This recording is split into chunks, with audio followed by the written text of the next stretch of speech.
এইবাৰৰ ঘটনাটো আমাৰ কাৰণে খুব দুৰ্ভাগ্যজনক আৰু ইয়াতে ভুল বুজাবুজি হৈছে।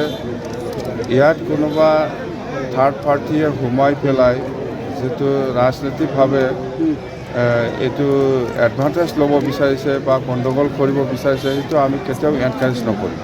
অন্ততে আমাৰ এটাই আহ্বান, আদিবাসী হ'লেও এই অঞ্চলৰে মানুহ, বড়ো হ'লেও এই অঞ্চলৰে মানুহ, শান্তি বজাই ৰাখক। আমি সেইটোৱে আপিল কৰিছোঁ।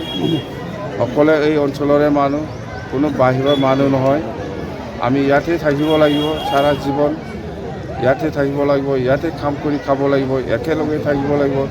ইয়াত কোনোবা ৰাজনীতিক দলৰ এনকাৰেজটো লৈ পেলাই গণ্ডগোলটো বেছি কৰিব নালাগে। মোৰ এটাই আহ্বান।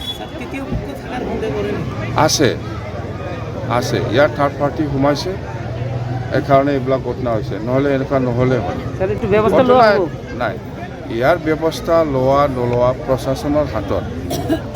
প্ৰশাসনৰ হাতত, আমাৰ হাতত প্ৰশাসন নাই। প্ৰশাসনৰ হাতত আছে, প্ৰশাসনে দায়িত্ব ল'ব, এই চিটুৱেশ্যনটো যেনেকৈ হ'লে কণ্ট্ৰল কৰিব লাগে।